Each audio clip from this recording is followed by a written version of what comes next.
जय माता रानी, जय जगदम्बा। दोस्तों, आज हम लाए हैं दूसरे नवरात्रि की पूजा विधि। नमस्कार दोस्तों, आज हम बात करेंगे देवी शक्ति एक अत्यंत ही पवित्र स्वरूप माँ ब्राह्मणी की पूजा विधि। आज हम जानेंगे माँ ब्राह्मणी की पूजा विधि के बारे में। माँ ब्राह्मणी भगवान ब्रह्मा की शक्ति है और ज्ञान, सर्जन और दिव्य ऊर्जा की प्रतीक मानी जाती हैं।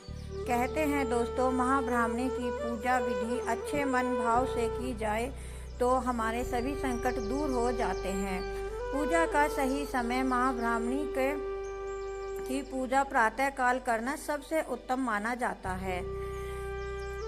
सुबह ब्रह्म मुहूर्त में अगर हम महाब्राह्मणी की पूजा करते हैं तो यह बहुत ही अच्छा माना जाता है। विशेष रूप से नवरात्रि के दौरान इनकी पूजा करने से विशेष फल प्राप्त होता है। पूजा की तैयारी के लिए दोस्तों हमें थोड़ी सी कुछ सामग्रियाँ चाहिए, जैसे कि सबसे पहले सुबह स्नान करके साफ सुथरे और हल्के पीले या सफ़ेद रंग के वस्त्र धारण करें। ध्यान रखें दोस्तों, नवरात्रि के दिनों में काले कपड़े बिल्कुल भी न पहनें। एक साफ स्थान पर चौकी रखें और उस पर पीला कपड़ा बिछाकर माँ ब्राह्मणी की तस्वीर या मूर्ति स्थापना करें।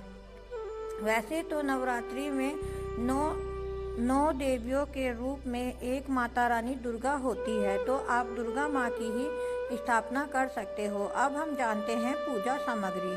पूजा में आपको हल्दी, रोली, अक्षत, पीले फूल, धूप, दीप और भोग के लिए खीर या मिठाई की आवश्यकता होगी। ध्यान रखें दोस्तों, मिठाई सफ़ेद या पीली ही होनी चाहिए। अब हम जानेंगे पूजा विधि। अब सबसे पहले माँ का ध्यान करके संकल्प लें और इसके बाद माँ को जल अर्पित करें और हल्दी, रोली और अक्षत चढ़ाएं। पीले फूल भी माता रानी को अर्पित करें और धूप दीप जलाकर माँ की आराधना करें और माँ से अपने संकटों की प्रार्थना करें। अब श्रद्धा से मंत्र जाप करें। मंत्र आपको माता रानी का कम से कम 108 बार तो अवश्य ही करना चाहिए। मंत्र कुछ इस तरह से है दोस्तों, ओम ब्रह्मणाय नमः, ओम ब्रह्मणाय नमः। इस मंत्र का जाप आप कम से कम 108 बार जाप करना चाहिए और यह 108 बार करने का अत्यंत शुभ माना जाता है। उसके बाद आरती और भोग मंत्र के बाद माँ की आरती करें और माँ को खीर या मिठाई का भोग लगाएं।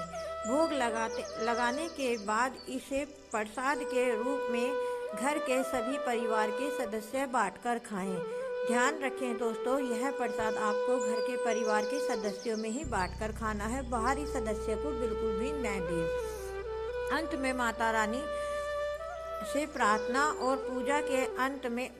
करें और पूजा के अंत में माँ से अपने जीवन में सुख, शांति और ज्ञान की कामना करें और किसी भी भूल के लिए क्षमा मांगे। तो यह थी दोस्तों माँ ब्राह्मणी की पूजा विधि। इसी के साथ हम लेके आएंगे माँ ब्राह्मणी की कथा अगली वीडियो में। तो चैनल को सब्सक्राइब करें और वीडियो को लाइक करें और अपने परिजनों को यह जानकारी जरूर शेयर करें। जय माता रानी, धन्यवाद।